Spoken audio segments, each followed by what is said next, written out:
My name is Terry Lindsay, and I wanted to tell you about my testimony. Now, it's a long story, but I'm going to cut it short so you don't have to sit and listen to the whole thing. It's bits and pieces that's not that important. Um, Let me start out by saying I am religious. I do believe in God. I believe that there is hell. I was probably in my middle to upper 20s. I was having dreams of Satan coming after me. Well, after a while, I started getting really scared. I'd wake my husband up and tell him, Tim, I'm scared. Will you please hold me? So he would hold me, and he knew I was scared because I was um, shaking really bad. Well, after a while doing this, my husband decided to go get me a crucifix and took it to the Catholic Church, had holy water and blessing on it. He gave it to me. Of course, I cried when he told me the story because he really cared. He really, really was concerned about me. So I wore it for quite a long time. And we were going through different churches trying to find the right church for us. Now, I've always been Pentecostal all my life. So we checked out different churches, and one of them was the Mormon church. Well, the lady that was there showing us around took my necklace in her hand and said, honey, you don't need this anymore. You're going to be fine. So I took the necklace off. Things were okay there for a minute. And then the dream started again. And after the second dream, I was like, I can't do this no more. I can't do it. So I sat up in my bed and I prayed and I prayed. And then all of a sudden, there was a man's voice who was soft. And it said, do not fear, my child. It is I who is with you. I had the most calmest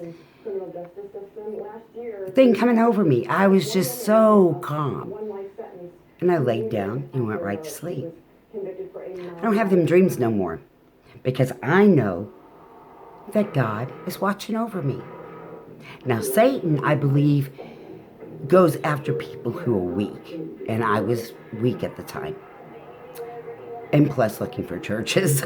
I don't think he likes that either. I have another testimony that I'm not proud of. I wish I would have went through with it. But I was in church and we had praise and worship. Praise and worship, which is one of my favorites. And I felt the Spirit just knocking on my door, saying, let me in. I let that Spirit in. And I got so overwhelmed, I started speaking in tongues. And it scared me. Never spoken tongues before. And it scared me. And so I stopped. And I got to thinking, why did you stop? God is giving you a voice to talk. So next time it happens, because I'm sure there's going to be a next time. I feel the Spirit all the time. And next time, I'm just going to go with the flow and say whatever it is that comes out of my mouth. I love God. I love Jesus. They're number one in my life. Then comes my husband. I don't know a whole lot about the Bible, but I know some.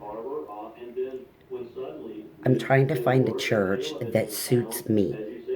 I thought I found one, but it wasn't doing too good, and there's hardly anybody there, so I have a feeling that things aren't gonna go so well with them. I did find another one that I seem to like, but I need to go again. I need the feeling of the Spirit telling me this is where I'm supposed to be. That's why the Spirit led me to the other church. So I wanted to give you my testimony that there is a God and He does speak to you. May not want to speak to you right then and there unless needed, but He does exist. I heard it, and I had calmness over my whole body. Just the most calm I've ever been in my life. It's a testimony that I tell everybody. And yes, there are some that kind of look at me like, yeah, right. And there's others that would cry because I'm telling them my story. And they believe me. It is the truth. So that's my testimony. There might be more. And if so, I'll be back. God bless. Bye.